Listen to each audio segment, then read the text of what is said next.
This episode is sponsored by Free Market Kids. Join the league of families who are transforming family time into unforgettable Bitcoin learning experiences. With our HODL Up Bitcoin mining board game, you're not just playing, you're building bridges, creating memories, and unlocking the brilliance of the future one block at a time. Hi everyone, welcome to Orange Hatter. Today I'm sharing with you a conversation I had with Kiki. Welcome Kiki to the show. I love your background and through our conversation coming up, I hope we'll be able to shed some light on that with our audience. Just to get us started, how did you come across even the idea of Bitcoin? I came across Bitcoin in a really unique way. And whenever I tell this story, I've never heard anyone come to Bitcoin in that way. So I've been involved with yoga for 40 years. I was a longtime vegetarian. I would say like everything that's kind of mainstream is about clean eating or pure eating or plant-based or everything like that. I had embraced all those ideas long ago because I traveled to organic foods, whole foods, totally disciplined, totally on that path. And I traveled to India extensively where my teachers were, my yoga teachers and professors. They were in South India, which is primarily vegetarian. And so I was like, oh my gosh, this is a match made in heaven. And I started to develop some health problems and I was eating like the perfect diet. Why were my ears ringing? Why did I have rashes? Why did I have overall body pain? Why no superfood, no juice, no amount of juice, no amount of fasting, no amount. And so, of course, I was familiar with, paleo, keto, Weston A. Price. But, when vegetarians or vegans, we heard about Weston A. Price, who did all the research on how traditional diets build great bones and teeth and bone structure, and how modern factory diets, when they come into an isolated area, like visiting islands, he traveled all over the world.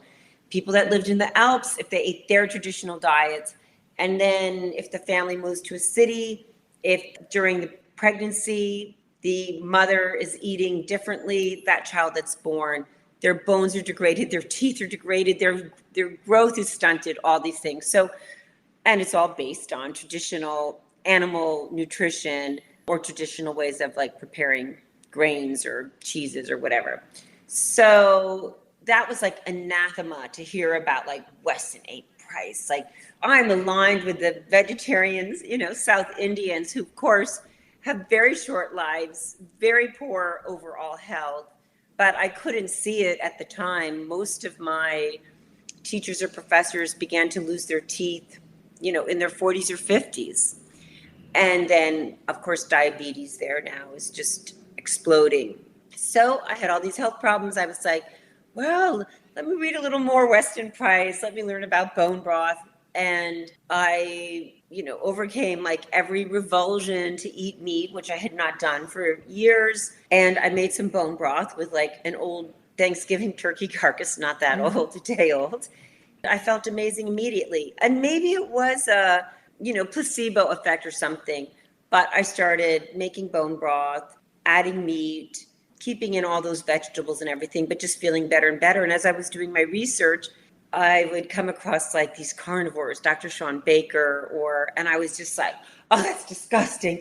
That man is like an animal, like send him back into a cave. And then I'm like doing, something more keto according to the guidelines of Dr. Jason Fong. And I was like, well, if I'm counting out these 30 carbs a day, it's still creating some kind of carb craving. I'll just cut them all together. So then I was a carnivore. There was an article that went viral. I was in a women's carnivore group on Facebook. I was also in a vegan recovery group on Facebook. And all of us were becoming carnivores. And an article went viral within these Facebook groups on the Bitcoin carnivores.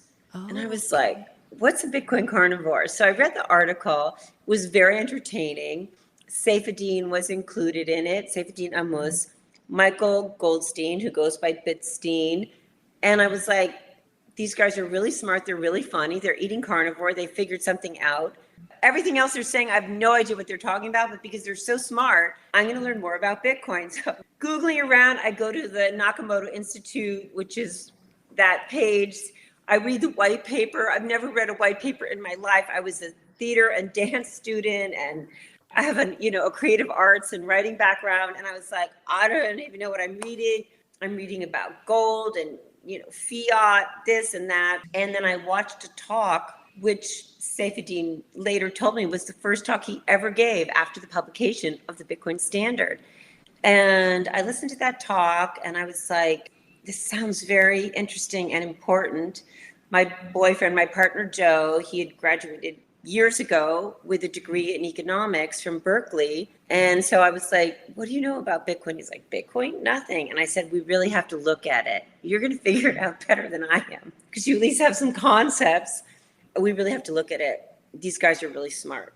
And so I shared the information I found with him. And then Dr. Sean Baker, the carnivore, on his podcast, like a week later, he hosted Michael Bitstein and Saifedean Ammous. And they were just like smart and funny. And so like we listened to that, that was that. I was in New York City at the time, like 2018, early 2019. And now we have so many rails to get on Bitcoin, to buy Bitcoin, to have a wallet to store Bitcoin, to get the help, to buy Bitcoin, to hold Bitcoin and keep it private, be our own banker. Back then, it was incredibly difficult. So I was looking for meetups in New York. They were very hard to find. I had joined meetup.com. I was like checking all these other things. Something had just opened in New York City called like the Blockchain Center or something. And so I signed up for their mailing list and they were sending out emails, but most of their events were, finance oriented, but not Bitcoin. And then there was a Bitcoin event and it was a live taping of a podcast, Tales from the Crypt, with Matt Odell and Marty Bent. We went and it was like sold out, standing room only. But everyone that we talked to was like, hi, have you been here before? No, we're new to Bitcoin. And they're like, oh, join this Telegram group. Here's a meetup. Here's this, who's that. People were so friendly. So I would say part of what kept us looking at Bitcoin was we met amazing people. And then we watched Matt and Marty, and they were both in New York at that time. Marty Bent now is in Austin. Matt Odell is in Nashville. So a lot of those early people have since left New York. And then Pierre Rochard, who left to go work for Kraken, he ran the New York Bitcoin meetup. So we met him and we just got to spend really close time with all these people. Saifedean was coming to town to do some kind of like steak dinner and a book signing. Bitcoin Twitter was quite small and I was just invisible on it, but I was like following a few people. And I saw that there was a dinner with Saifedean and Pierre, a private steak dinner with a pretty hefty ticket. But I just thought, I just want to get near these guys. So Pierre announced the dinner with Saifedean Ammous is sold out. And I responded, I snoozed, I losed. And then I think the next day he DM'd me and he was like, are you still, I didn't know him. Are you still interested in the dinner? I might have an extra ticket because someone had to drop out. And it was that night. So the day he DM'd me, it was that night. And my boyfriend lived 2 hours north. And I said, actually, I would need 2 tickets because if I went to this dinner without him, I wouldn't be in a relationship today. But I wanted him to be there. I said, actually, I would need 2 tickets. And he goes, well, let me call the steakhouse. Let me see if I can get a larger room. So he got back to me. In the meantime, I called my boyfriend. He ran his organic distribution food business up there. And I was like, put on a shirt, put on a nice shirt, get in the car, come down. We might be meeting Saifedean Ammous. And we had his book. So we're like totally excited. We went to the dinner and met Saifedean Ammous. And I sat next, when I first got there, there was like 25 of us there. And Saifedean said, I thought we had really made it. 25 people came out to a dinner to hear about Bitcoin and get my book. Like, God, it couldn't get better than that. I had just done a whole bunch of Weston A. Price research. He was writing what would become a chapter in the fiat standard on food. So we talked all about Weston A. Price. And then he said, oh, well, give me your email. I'll send you an early version of my chapter. And so now I'm emailing with Saifedean Ammous. I respected his boundaries in private life. And it was just an amazing event. We started going to the Bitcoin meetups that Pierre Rochard hosted and just met amazing people. We went to, Matt Odell started offering, he did some cold card workshops for wallets that we went to. Pierre offered a lightning programming workshop that I went to, and there was like 10 of us. And I was like, okay, what's next? My boyfriend's like, you're ahead. Just like slow down. You're ahead. I was like, well, teacher's pet. So that was very exciting. So that's how I got into it. I was a carnivore and I learned about Bitcoin. And most Bitcoiners like yourself learn about carnivore. So that's how I got involved. And I just learned a lot that I really didn't know. I'd never thought about money. I didn't know that the dollar was not anchored to gold. I don't know. I got inspired by the Austrian economics and the idea of having a sovereign money and understanding that our money wasn't safe, so to speak. So that's how I got into it. And I would really say it was the people that just kept us in it because they were so smart and they were so entertaining and they were so warm and they were so kind. Yeah, that's definitely been my experience. I'm much newer to this space than you, and that is definitely one thing that stands out everywhere we go because we have traveled to a lot of different Bitcoin meetups, and across the board, it's been the same. People are warm and they're so willing to teach you. For all our listeners, if you have any questions at all, just find a Bitcoin meetup and go ask questions because people are more than happy to share their knowledge. I think that's quite unusual these days. Absolutely. You know, there's always a price on everything now when you try to ask people to help you. Yes, I think that's true. Bitcoin is Bitcoiners want a Bitcoin circular economy. They want Bitcoin adoption.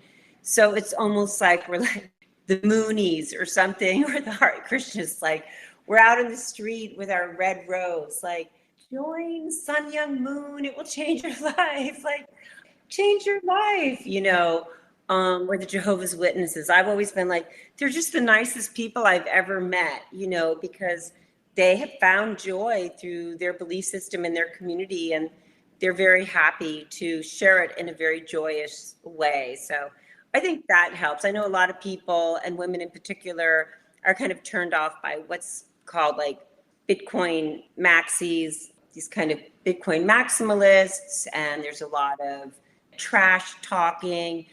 To my mind, that's like an entry level junior high stage of getting into Bitcoin. And it is a more male aspect of it. Thank you for joining us today. We will continue this conversation tomorrow. Be sure to come back and hear the rest. See you next time.